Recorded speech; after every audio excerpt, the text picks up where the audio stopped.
Amém.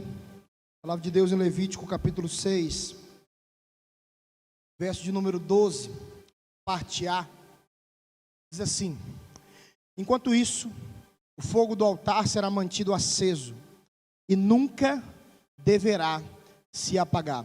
Repete comigo esse final aí. Repete comigo. Nunca deverá se apagar.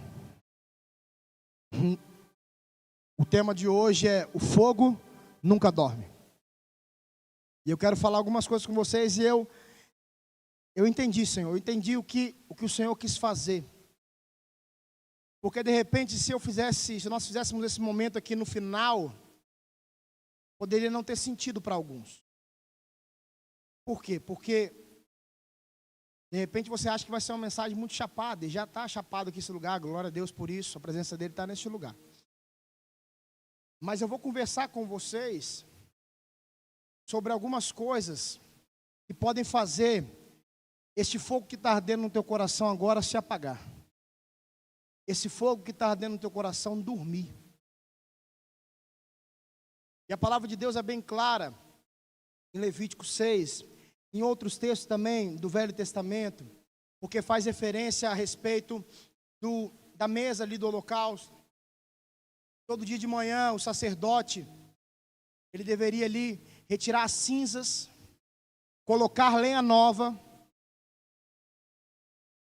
e a ordem que vinha do Senhor é que em nenhum momento esse fogo deveria se apagar. Teria que ser uma chama contínua. E nós fazemos parte. Diga: eu faço parte. Diga: eu faço parte. Tem que falar igual alguém que está queimando. Pastor, não estou aguentando nem falar. É nessas horas que a gente tem que gritar, berrar. Diga: eu faço parte de uma geração muito intensa. Amém? Pastor, isso é bom, isso é demais. É muito bom. Mas é muito ruim também de vez em quando. Porque nós vivemos muitas vezes tudo com intensidade. Tanto a parte boa quanto a parte ruim. Então, da mesma maneira que nós nos entregamos e nos jogamos ao Senhor, na mesma intensidade que nós acordamos dispostos a mudar o mundo, muitas vezes nós vamos dormir dispostos a sair desse mundo, a morrer, a parar de viver, a largar as coisas. E infelizmente, na grande maioria das vezes, nós não queremos largar o nosso emprego. Nós não queremos largar o nosso relacionamento. Nós não queremos largar uma saída no BK, no shopping. Nós não queremos largar as nossas roupas. Nós não queremos largar os nossos bens materiais que nós temos. Nós queremos largar aquilo que é mais precioso, que é o fogo de Deus dentro de nós. Porque nós somos muito intensos.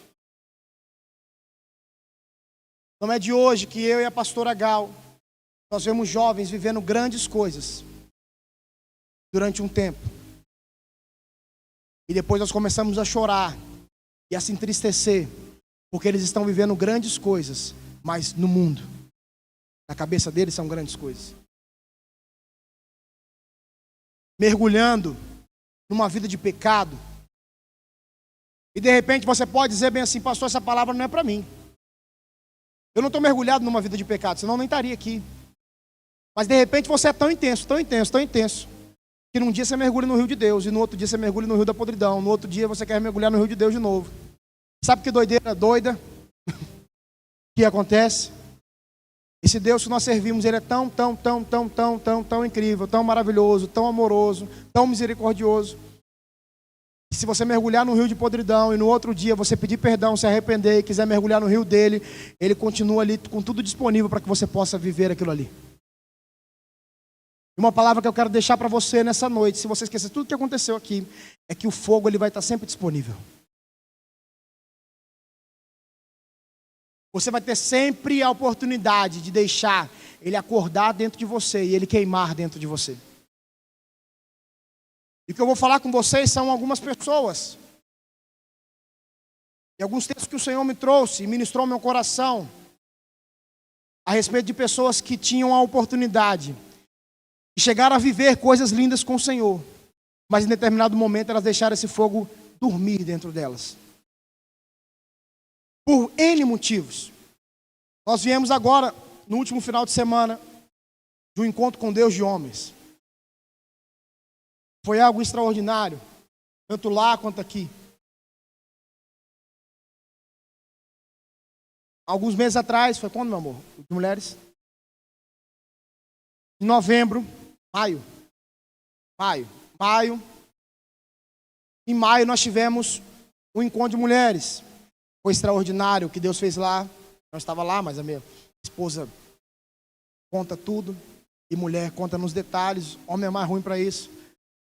Homem às vezes voltou do encontro com Deus. E a mulher doida para querer saber um monte de coisa. E aí como é que foi? O homem só consegue falar: ai, incrível. Top. Mas e aí, me conta alguma coisa. Ah, foi demais. E tem muita mulher rindo, triste, porque ouviu isso do marido. E deixa eu falar um negócio para você. O máximo que você vai conseguir é isso. Não porque ele não quer te contar, mas que para ele foi isso aí. Isso é o top dele. Por que você está falando isso, pastor? Porque tem gente que foi no encontro das mulheres e o fogo já apagou há muito tempo. Só que olha que loucura. Tem gente que foi semana passada no encontro e o fogo já está apagado. Pastor, mas eu estou aqui, mas deixa eu falar um negócio para você. Estar na igreja não significa que você está fazendo parte dela. Estar num ambiente profético não significa que você está aproveitando daquele ambiente profético. Você está me entendendo? Se você está num resort, recebe isso aí em nome de Jesus. Se não recebe, eu pego o seu dia no resort para mim. Você está num resort. E no resort tem uma bênção chamada All Inclusive. Olha os crentes, um devorador manifestando já. E tem uma bênção chamada All Inclusive, que é o quê, pastor? Você pode comer de tudo, o tempo todo. E o tempo todo você come de tudo. Só que tem uma coisa muito interessante. Se você chegar no resort e falar bem assim: eu não quero comer, eles não vão dopar e enfiar comida pela sua goela, porque você pagou o all inclusive. Jesus pagou um alto preço por mim e por você. Tudo é all inclusive, mas a gente muitas vezes não aproveita daquilo que ele tem. Nós podemos estar dentro do resort e não aproveitar daquilo que ele está botando aqui dentro do resort. Existem pessoas que vão para dentro do encontro com Deus e não aproveitam daquilo que tem lá. Teve um que virou para mim, e me perdoe, já pedi até perdão para ele também. Sou muito transparente, eu tenho uma dificuldade muito grande. Isso. Ele virou para mim no domingo, quando chegou aqui. Ele: pastor, o senhor tinha razão, tal, aquilo outro. Tem alguns que estão me devendo H2O ainda. Tá, estou lembrando disso. Pastor, o senhor tinha... Esse mistério aí só os homens que sabem. Pastor, foi incrível mesmo, eu estava muito fechado. Mas quando deu no domingo, num período lá que teve lá, meu coração se abriu, eu recebi aquilo que Deus tinha para mim. Falei: amém, glória a Deus. Mas você não aproveitou do all inclusive, porque estava liberado para você ser esse sábado também, você só comeu no domingo. Falou: poxa, pastor, fiquei até mais triste agora. Eu falei: não, é bom que você fica assim, que você quer buscar mais. Porque uma das coisas que eu falo, uma das coisas que a pastora sempre fala também, quando nós vivemos cultos maravilhosos, encontros maravilhosos, conferências, que a segunda-feira vai chegar. O problema, a dificuldade vai chegar. A tribulação vai chegar. E aí cabe a mim e a você deixar o fogo dormir ou manter ele ainda mais aceso em nossos corações.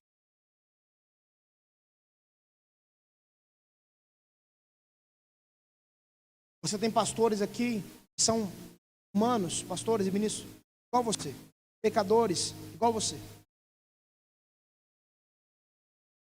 O que nos faz não desistir não é a ausência de problemas, mas é a permanência do fogo nas nossas vidas. Não é a ausência de dificuldades, mas é a presença do Senhor na nossa casa. É a presença do Senhor nas nossas vidas. O que não te fez desistir até hoje, que te vai fazer permanecer, não é a ausência de dificuldades ou uma paz eterna. Paz que eu falo é sem problemas nenhum, mas sim a paz que sai de todo entendimento, que vem do Senhor. Em meio às tribulações, ele fala bem assim: quando estiver passando por uma grande prova, tenha grande alegria. Quando a dificuldade, ele está querendo dizer o seguinte: quando a dificuldade chegar, sorria. As plaquinhas na igreja não tinha que ser sorria, você está sendo filmado. Tem que ser sorria, você está passando por uma tribulação. Fique tranquilo. Uma hora você vai vencer. Pastor, eu estou passando faz 30 anos. Amém. Sorria 30 anos. Quando você vem para Jesus e quando você se converte, quando você quer viver uma vida com Ele, os problemas não acabam. A diferença é com quem você passa. A diferença é que fogo que está queimando no teu coração. De repente eu estou falando de fogo, mas o fogo no teu coração é outro tipo de fogo. É um tipo de fogo que Sansão tinha. Deixa eu falar com vocês sobre ele. A palavra de Deus no Juízes capítulo 13, verso número 24 e 25 diz assim: quando o menino nasceu, ele o chamou de Sansão. O Senhor o abençoou enquanto ele crescia. O Espírito do Senhor começou a agir nele quando morava em Maanedã, entre Zorá e Estaol. Sansão nasceu com um propósito. Sansão se abdicou de várias coisas durante toda a sua vida. E a palavra diz que enquanto ele crescia, o Espírito agia. Olha que doideira. Imagina, o cara ia crescendo, ia fazendo 10, 11 anos, e o Espírito ia agindo através dele. E ele ia ficando cada vez mais forte, ao ponto de uma vez ele pegar uma queixada de um jumento e matar mais de 300 pessoas. Sem uma arma, sem uma bomba, sem nada, com a mão dele. O homem devia viver na Smart Fit. E a palavra diz isso, mas, em determinado momento, em Juízes capítulo 16, verso número 19 e 20, diz assim: Dalila fez Sansão dormir com a cabeça em seu colo. Então chamou um homem para cortar as 7 tranças do cabelo dele. Desse modo, começou a enfraquecê-lo, e suas forças o deixaram. Então ela gritou: Sansão! Os filisteus vieram atacá-lo. Ao acordar, ele pensou: farei como das outras vezes e me livrarei deles. Não sabia, porém, que o Senhor o havia deixado. Pastor, por isso que eu não corto o cabelo. A força de Sansão não estava no cabelo dele, estava no voto que ele fez ao Senhor. Era um voto de Nazireu. E dentre uma das coisas que ele tinha que se abster, uma das coisas era não cortar o cabelo. E quando ele revela isso para Dalila, e Dalila corta os cabelos dele, ele não está simplesmente ficando com um corte moderno. Mas a palavra diz que o Senhor o deixou. Sansão é lembrado por muitos e muitos e muitos como o homem mais forte que já existiu, como uma pessoa que matou milhares com as mãos. Mas nem eu nem você esquecemos da situação que ele passou com Dalila. Até músicas do inferno já foram feitas com o nome Dalila. Tem uma música aí do inferno aí que tem Dalila aí? Tem? Tem não, pastor, não ouça as coisas. Ai, puro, santo. E o Senhor te arrebatou. Não tô falando que eu fico ouvindo em casa não, cabeção. E deve ser nem nova essa música. Velha já, né? Velha, eu tô ficando velho. Estou tentando lembrar como é que é a música, mas não estou conseguindo. Mas, amém, irmão, que eu não lembrei. E você se lembra muito dessa história. Pastor, mas você leu o final do texto, pastor, já? Que diz que Sansão, mesmo cego, com os olhos furados, ele pede uma última força. E no último suspiro de força dele, ele vai, derruba as 2 colunas. E ele mata mais gente do que na vida toda. Você queria uma morte dessa? Com certeza o Senhor não tinha planejado aquilo para Sansão. Mas sabe por que nós muitas vezes deixamos o fogo dormir dentro de nós? Porque nós cedemos aos desejos carnais. Sansão queria apenas uma mulher. Ele podia ter um monte lá, mas ele queria buscar ainda fora. Vai um mínimo parênteses aí para julgo desigual. Como assim, pastor? Namoro evangelístico. Começa a namorar com a pessoa para ganhar ela para Jesus. Eu nunca vi isso na Bíblia. Pastor, mas e Oséias lá? Isso daí dá uma outra pregação. Agora eu vou explicar para você que não tem tempo. Se você quer entender, vai ler a Bíblia também.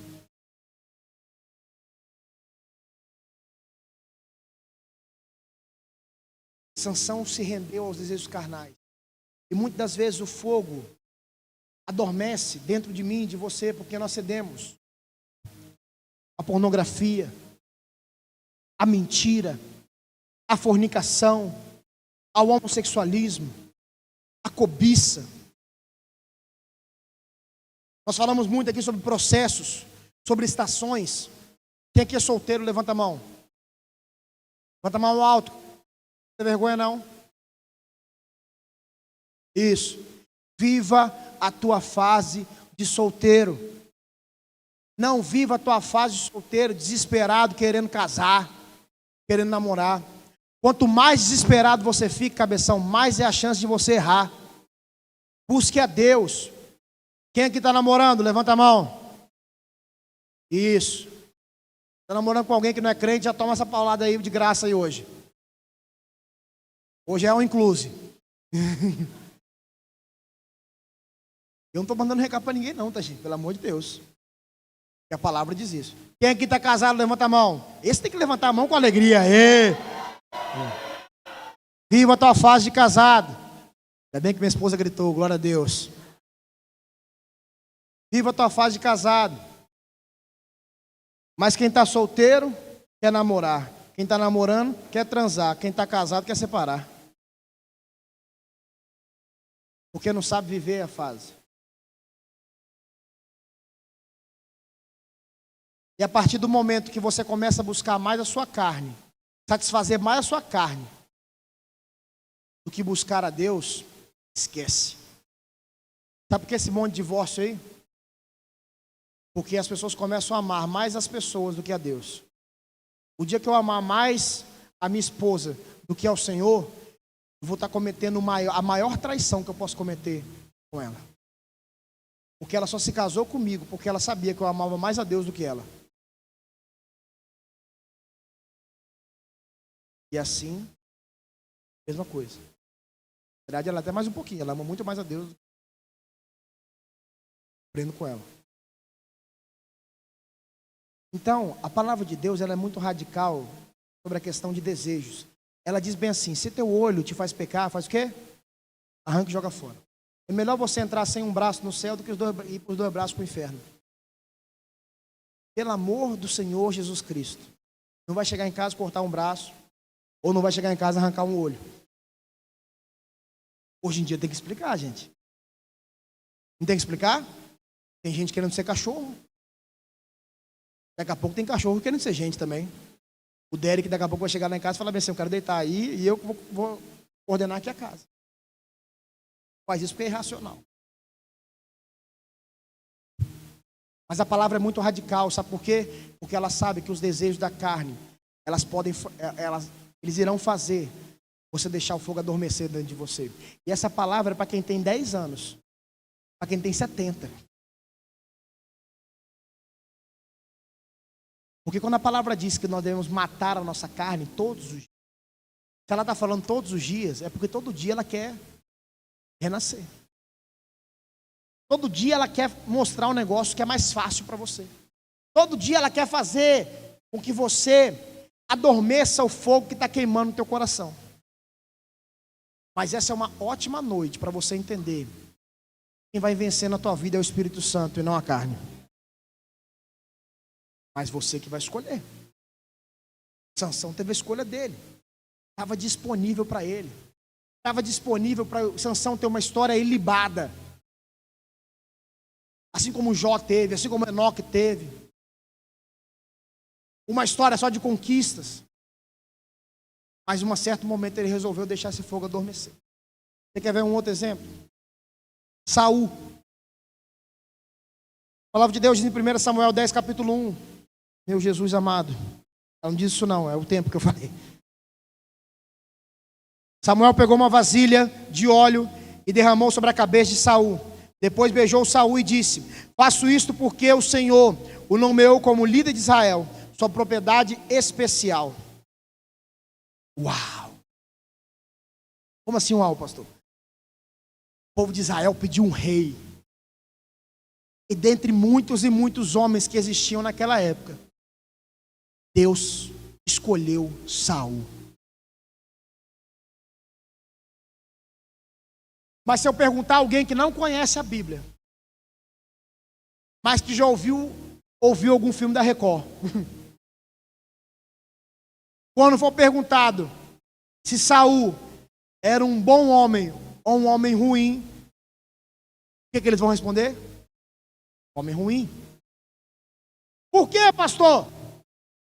Porque o fogo estava disponível para ele, mas em um determinado momento, ele deixou a inveja tomar o coração dele.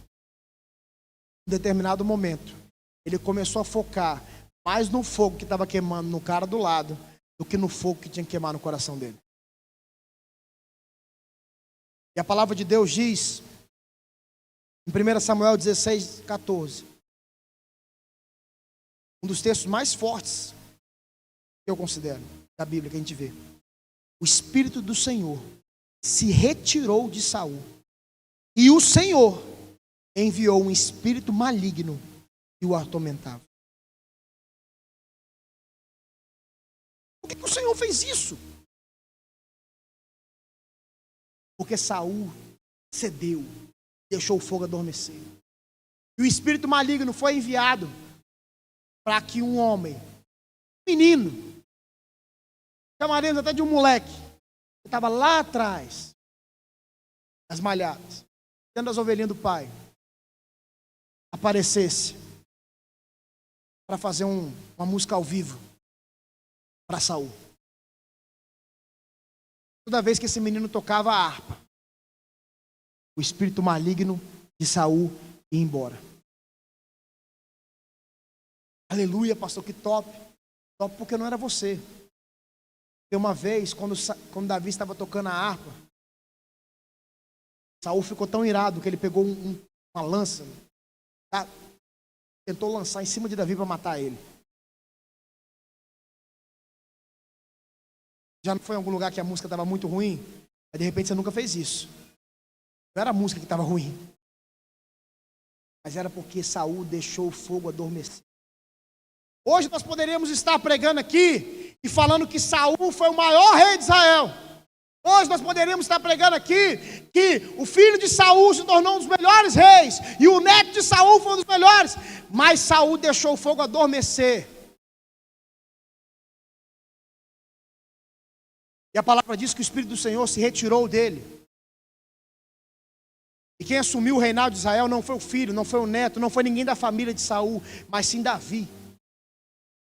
A palavra diz em Samuel, capítulo 18, 1 Samuel capítulo 18, verso número 7 a 9, diz assim: esta era a canção. Saul matou milhares e Davi dezenas de milhares. Saul ficou indignado com essas palavras. O que é isso? Disse ele. Atribui a Davi dezenas de milhares e a mim apenas milhares. Só falta o declararem rei. Daquele momento em diante, Saul começou a olhar para Davi com suspeita. Algumas versões até colocam: Saul começou a olhar para Davi com ódio.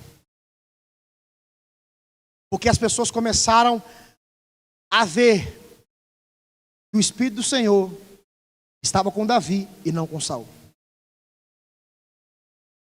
Isso é tão forte a respeito de você focar no que o outro tem e esquecer do que você tem, que Davi já entendia isso desde pequeno.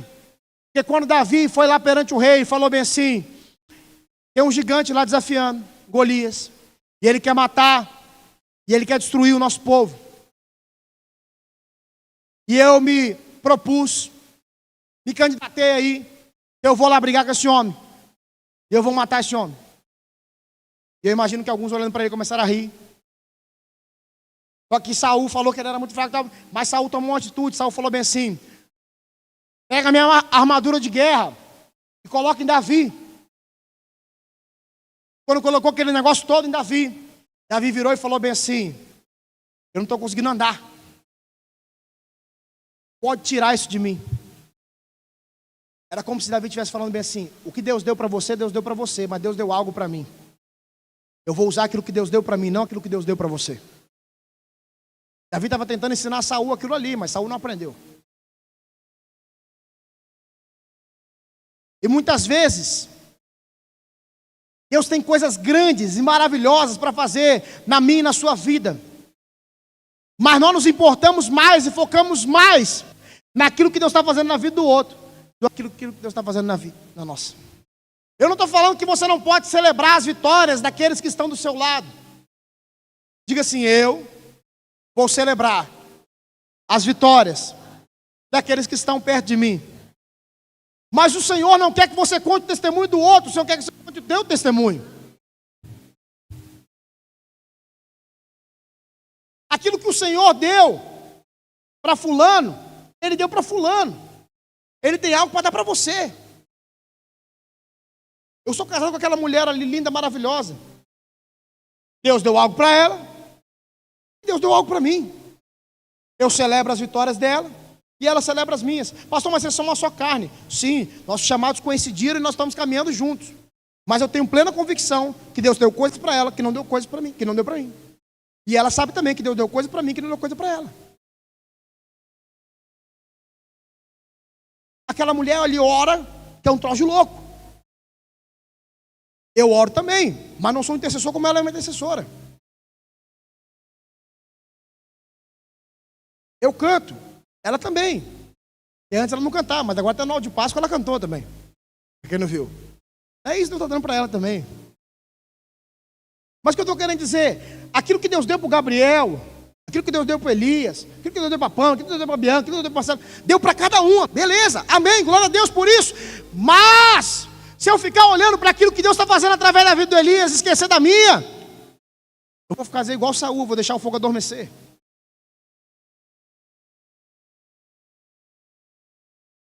Por que Deus faz na vida de fulano e não faz na minha, pastor? Porque você olha para a vida de fulano, Deus, é como se fosse assim, ó. Fulano está ali, você está aqui, e Deus está aqui. Aí Deus toca uma bandeja para te entregar aqui, ó, um monte de coisa. Só que você não olha para ele, você quer olhar para a bandeja que Deus entregou para o cara de lá. E você está assim, poxa, Deus podia fazer aquilo, Deus podia fazer aquilo na minha vida, tal, enquanto isso Deus está atrás de você querendo entregar muito mais coisa. E você está olhando, poxa, Deus podia fazer aquilo, Deus podia fazer isso, Deus podia fazer isso. Enquanto você está falando, Deus podia, Deus podia, Deus podia, Deus podia, a bandeja que está aqui, outra pessoa vem e pega. A obra de Deus não para por causa que você diz não, tá? Não vai acontecer isso em nome de Jesus. Pelo menos próximo. E a minha oração é que não seja isso, em nome de Jesus. Eu oro para que Deus volte na minha geração. Mas se um dia eu não voltar a tempo e eu morrer, passar por essa morte física, a obra de Deus vai continuar. O salt vai continuar. Se um dia morrer, aí depois que morreu, que eu devo morrer primeiro, se eu passar pela morte física. Depois a pastora morrer, o salt vai continuar. Pastor, e se a igreja for arrebatada, o salt vai continuar? Aí depende de quem ficar. Se quiser continuar com o salt, fica à vontade. Vai aí, procura a chave da igreja, vai estar em algum lugar. Espero que nenhum irmão que tem a chave da igreja vai ficar também. Você pode continuar. Mas, cabeção, muita mãe com muito carinho, eu falo isso com você, porque me falaram isso também. Deus tem algo precioso, e potente e poderoso para a tua vida. Pega esse negócio e começa a viver aquilo que Deus tem para você. Para de olhar para o lado e começa a olhar para frente, cabeça. Para de olhar para trás e começa a olhar para frente. Pega aquilo que Deus tem e começa a fazer. Ah, por que Deus não faz na minha vida e faz na vida do fulano? Vai ver que o fulano busca mais que você. Enquanto você está vendo Netflix, ele está orando. Enquanto você está fazendo besteira, ele está se santificando. Enquanto ele é um rato de igreja, você foge de igreja. Ah, pastor, estar na igreja significa alguma coisa? Não, é tudo um contexto geral. É uma obra completa. Então diga para o seu irmão assim, do lado: mano, Fala assim, cabeça, não deixe esse fogo dormir dentro de você, não. Em nome de Jesus Cristo. Fica de pé, parece que está acabando. Nossa. Vocês ensaiaram? Mas tem mais coisa para falar ainda. Concentra aqui.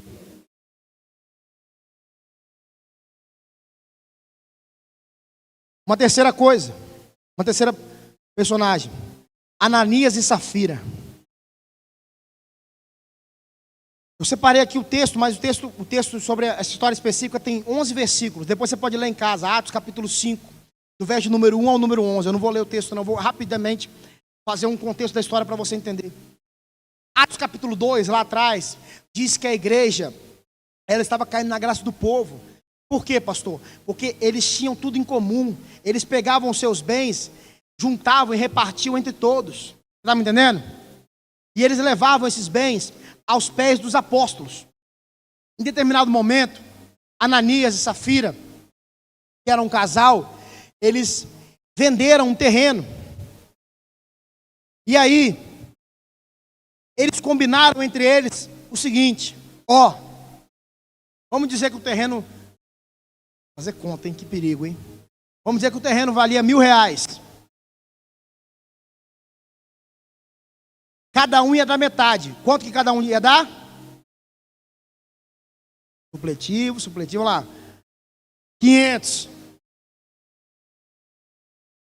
Só que aí eles combinaram entre eles. Em vez de cada um dar 500, nós vamos dar 250 cada um. Nós vamos dar metade do que ele teria que dar. Só que quando chegar lá, nós vamos falar que nós estamos dando tudo.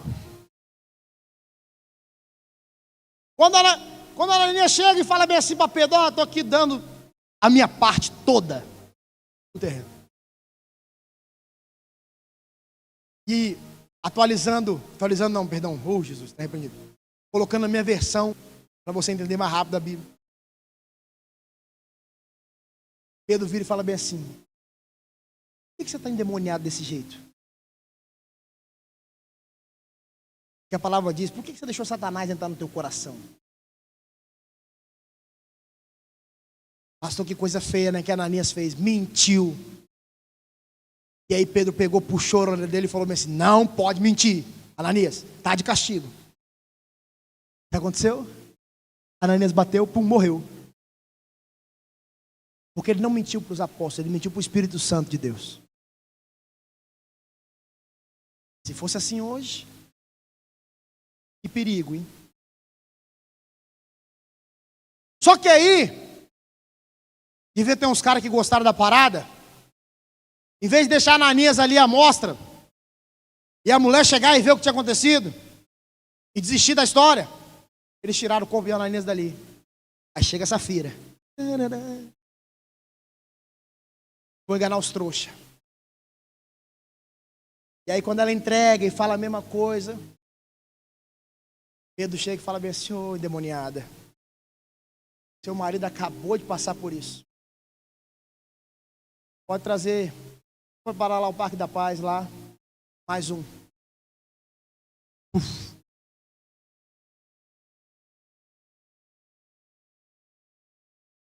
Sabe por quê?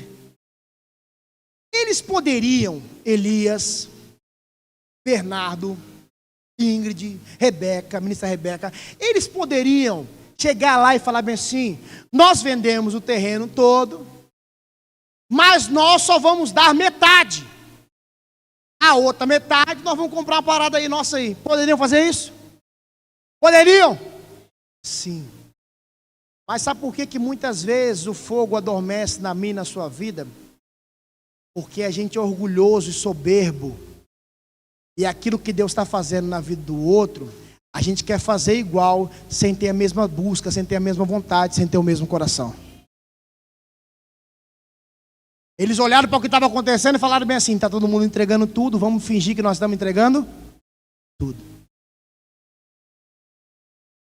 Por isso que eu fiz o apelo lá no começo, porque esse final é para nós que somos crentes mesmo.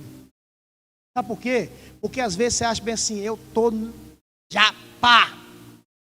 Revelação comigo, eu tô quase montando aí já um tarô, porque chegou para mim, eu leio mão mesmo, pastor. O Senhor me revela assim, ó, desembolado. Se eu encostar a mão na cabeça de alguém, já cai na hora. Porque o fogo aqui tá demais. Orgulho, soberba. Para eu pregar para vocês aqui, eu tenho que pregar para mim antes, dentro da minha sala. Para eu chorar aqui, eu tenho que chorar antes, no meu secreto. Eu só posso externar aquilo que eu tenho. Alguns vão entender. Eu só posso falar daquilo que eu vivo. Pastor, mas o senhor é falho? Sim, igual a você. Não sou perfeito? Sim, não sou perfeito. Mas eu nunca posso achar que eu estou maior que alguém. A palavra de Deus diz, aquele que quer ser maior, que sirva a todos. Quando Jesus estava na casa esperando os discípulos,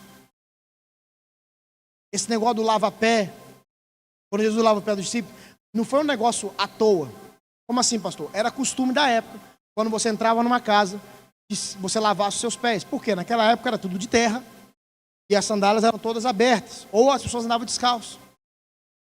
E você imagina uma pessoa andando o dia todo na terra, no barro, com aquela sandália que não lavava há 20 anos. Não tinha um barla, não tinha um talco de pé, não tinha nada disso. Não tinha cortador de unha.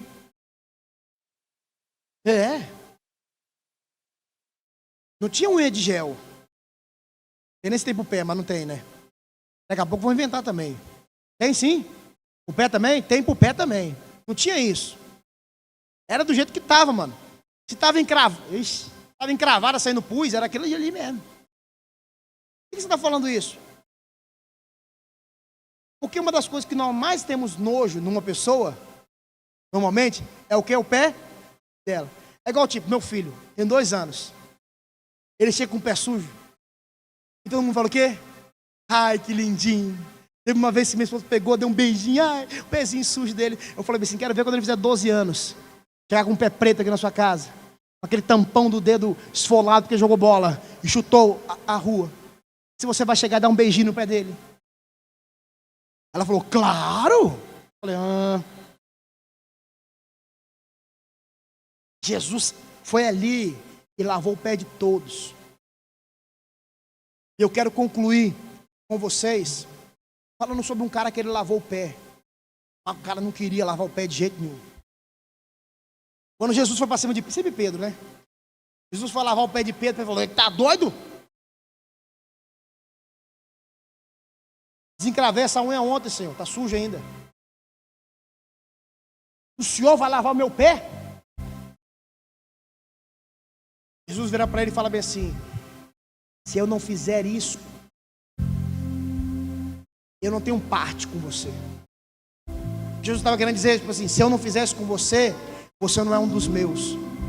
Aí Pedro falou assim, me dá banho então, Jesus. Passa sabonete, fala o que o Senhor quiser aí.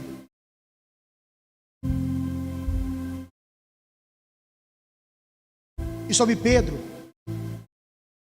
você conhece a história, mas determinada vez, Jesus vira para ele e fala bem assim, ó, você vai me negar 3 vezes. Acontece o que Jesus falou, Pedro nega 3 vezes. E Pedro cedeu ali, e o fogo adormeceu dentro de Pedro. Por que você está contando isso, pastor? Porque da mesma forma que eu falei que o fogo adormeceu em muitas pessoas, o mesmo Deus que reacendeu a chama na vida de Pedro, está aqui nesse lugar reacendendo a sua chama também. Porque em determinado momento, lá no final, Jesus chama Pedro no canto e fala bem assim, ei, você me ama? E você já conhece, tem por 3 vezes a pergunta, você me ama, te amo, te amo, te amo. E Jesus dá a tarefa mais importante da época para Pedro. Apacenta as minhas ovelhas. Cuida daqueles que eu morri. Cuida daqueles que ouviram e receberam a minha palavra. cuida daqueles que são meus filhos. Pastor, mas todo mundo é filho de Deus. Todo mundo é criatura de Deus. Filho se torna, como a palavra diz, e deu-lhes o poder de serem chamados filhos de Deus, aqueles que aceitaram a Jesus Cristo como único Senhor e Salvador da vida de vocês. Gente que não é filho ainda, mas vai ser em nome de Jesus. Você está entendendo o que Jesus fez na vida de Pedro? Você não está entendendo? Você quer entender mais fácil? Quem aqui é pai aqui, levanta a mão. Pode levantar a mão mais alto. Você entrega o seu filho para qualquer um, para cuidar? Entrega? Não. Você só vai entregar para alguém que você é de muita confiança, certo? Tem que caminhar um tempo com você. No último encontro de mulheres, a minha sogra ia ficar com meu filho, mas ela teve uma emergência familiar. E estava lá a pastora no encontro, todo mundo no encontro. Todo mundo estava no encontro. E eu estava escalado para ministrar o louvor. E no primeiro momento eu pensei em procurar o Jonathan. Falei assim, cara, você vai ter que ministrar no meu lugar, tal, aquilo outro, porque como é que eu vou ficar com Pedro? Cuidar dele, do meu filho. E ao mesmo tempo ministrar o louvor. E aí eu lembrei, eu tinha um filho muito querido, Lucas Krause. Falei assim, eu vou falar com o Lucas, ver se ele pode ficar com Pedro enquanto eu estiver ministrando o louvor. O que você pediu a ele, pastor? Porque ele era de confiança. Era, não é ainda, em nome de Jesus. Ali. O que Jesus virou e falou para Pedro é o seguinte: ei, o fogo adormeceu aqui, mas eu estou te levando para um outro nível agora. Antes você caminhava comigo, antes você era o meu filho, mas agora eu vou te fazer pai. O fogo morreu aqui, o fogo tentou adormecer aqui, mas agora eu acendo de uma maneira dobrada sobre a tua vida e coloco você como o maior dentre os homens que estão neste lugar, como o líder da igreja que está neste lugar, como aquele que por onde a sombra dele passava curava, as coisas mudavam,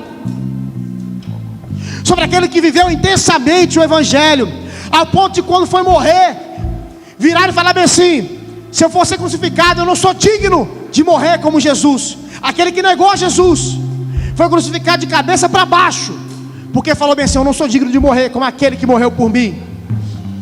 Sabe por que isso? Porque o fogo reacendeu na vida dele e o fogo nunca mais dormiu.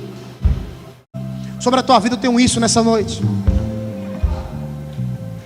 Se o Senhor acendeu algo em você nessa noite, naquele momento que nós tivemos, ativou, destravou chaves na tua vida, é um tempo para você viver coisas grandes no Senhor. Eu declaro e profetizo que os desejos carnais não vão parar você. Eu declaro e profetizo que a falta de foco, a falta de confiança, a inveja não vai parar você, porque você vai derrotá-las no nome de Jesus.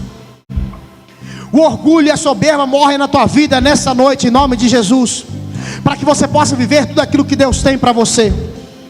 Senhor, nós chamamos, Pai, nós declaramos, Pai, que nós queremos, Pai, queimar com o Senhor e pelo Senhor até o fim das nossas vidas, ou até a volta do Senhor. Que nós possamos continuar sendo intensos, sim, uma geração intensa, mais intensa e cada vez mais mergulhada em viver coisas para o Senhor e pelo Senhor e para o teu reino. Não deixe esse fogo adormecer dentro de nós, Senhor. Mas nos faz, Pai, uma geração de jovens fortes, uma geração de avivalistas, de profetas, de apóstolos, de pastores, de mestres, de evangelistas para esse tempo, Pai. Que nós possamos queimar e queimar e queimar e queimar, e que esse fogo se alastre, Pai. Que nós possamos ver mais e mais vidas agregando a este lugar, Pai. Que nós possamos viver um tempo, Pai, se assim o Senhor quiser, neste ano ainda, de ter 2 celebrações do Salt, Pai, com mais de 300 pessoas neste lugar. Não porque nós queremos um número, mas porque o fogo vai queimar tanto dentro de nós, que vai ser impossível nós não queremos que esse fogo queime naqueles que estão do nosso lado.